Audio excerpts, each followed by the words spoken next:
हरे कृष्णा हरे कृष्णा। आप सभी का स्वागत है हमारे पौराणिक कथाओं के चैनल में। आज हम सब आपके सामने लेकर आए हैं एक और नई कथा।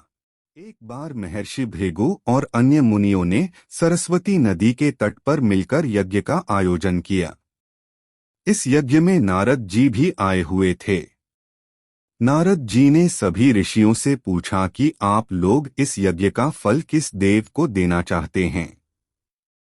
इस पर ऋषियों का जवाब था कि वह इस यज्ञ का फल तीनों देवों में सबसे श्रेष्ठ देव को ही देंगे।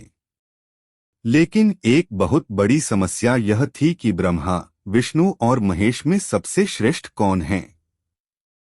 इसका निर्धारण कैसे किया जाए, इसका कोई निष्कर्ष न निकलता देख ऋषि मुनियों ने त्रिदेवों की परीक्षा लेने का निश्चय किया और ब्रह्मा जी के मानस पुत्र महर्षि भृगु को इस कार्य के लिए नियुक्त किया।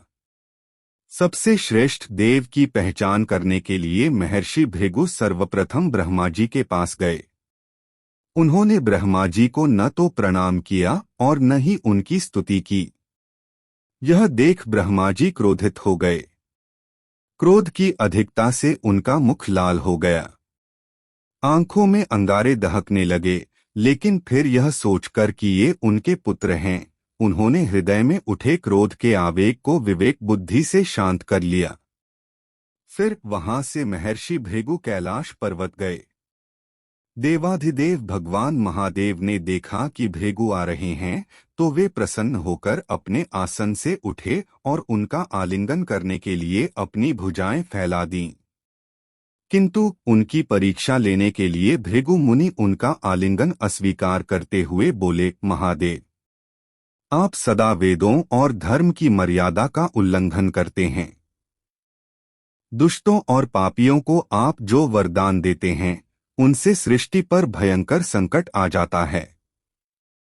इसलिए मैं आपका आलिंगन कदापि स्वीकार नहीं करूंगा।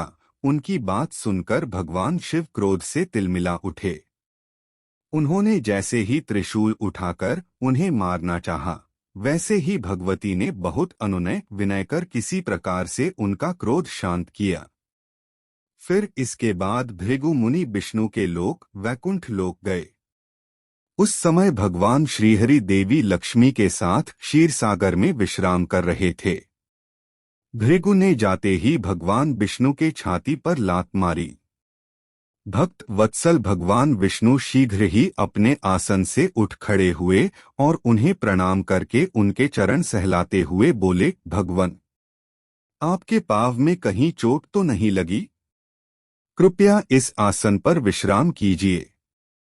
भगवन, मुझे आपके शुभ आगमन का ज्ञान न था, इसलिए मैं आपका स्वागत नहीं कर सका। आपके चरणों का स्पर्श तीर्थों को पवित्र करने वाला है। आपके चरणों के स्पर्श से आज मैं धन्य हो गया।